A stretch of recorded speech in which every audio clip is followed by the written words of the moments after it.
সিঁদুরটা দিয়েছ তুমি, ব্যাস ওইখানেই সব লেনদেন, কেনা বেচা, দেয়া নেয়ার শেষ, তাই তো? তারপর থেকেই সব দিতে হয় আমাকে। কি কি দিয়েছি আমি? এই প্রশ্ন আমার আগে নিজেকে জিজ্ঞাসা করো। প্রথম যেদিন এলাম তোমার ঘরে, সেদিন তুমি আমায় বললে নতুন ঘর, নতুন সব, নতুন করে শুরু।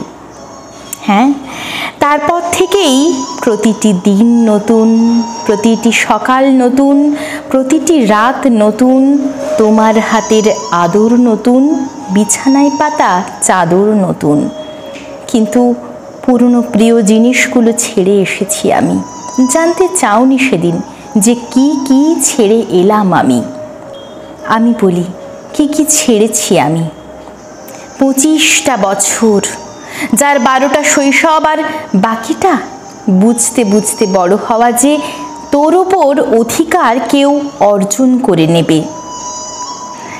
আর ছেড়েছি বাবার যত্ন, মায়ের আদর, ভাইয়ের সাথে খুনসুটি, বিকালের লাফদড়ি, সন্ধ্যায় এক থালায় মাখা মুড়ি, শীতের রাতের বৃষ্টি, বাসে করে বন্ধুদের সাথে ইউনিভার্সিটি থেকে ফেরা, আরও কত কি। না না, যা ছেড়েছি তা ফেরে না।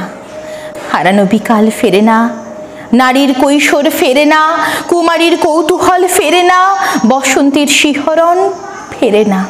শুধু ফিরে ফিরে আসে তোলপাড় করা হৃদয়ের ফিরে আসার ডাক।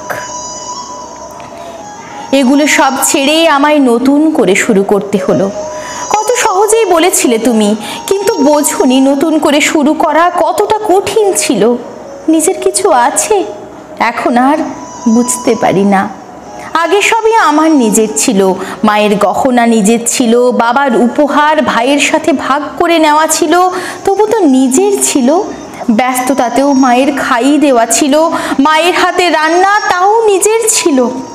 আর এখন তুমি বললে সব নিজের করে নাও।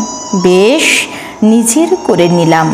তোমার মাকে মা বলে নিজের করে নিলাম, তোমার ঘরকে আপন বলে নিজের করে নিলাম, তোমার নামের পদবিখানা নিজের করে নিলাম, রাত দুপুরের সব আবদার নিজের করে নিলাম, তোমার ছেলের সব বায়না নিজের করে নিলাম, সবাইকে খাইয়ে সব শেষে খেতে বসা নিজের করে নিলাম, কাক ভরে জেগে ওঠা নিজের করে নিলাম।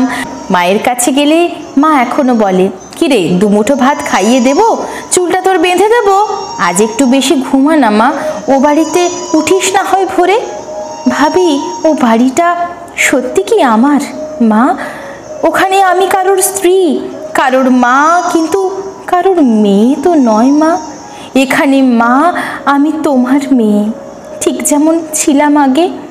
তাই এখনো যখন এই বাড়িতে ফিরি মনে হয় মা এটাই আমার বাড়ি আর ওটা শ্বশুর বাড়ি।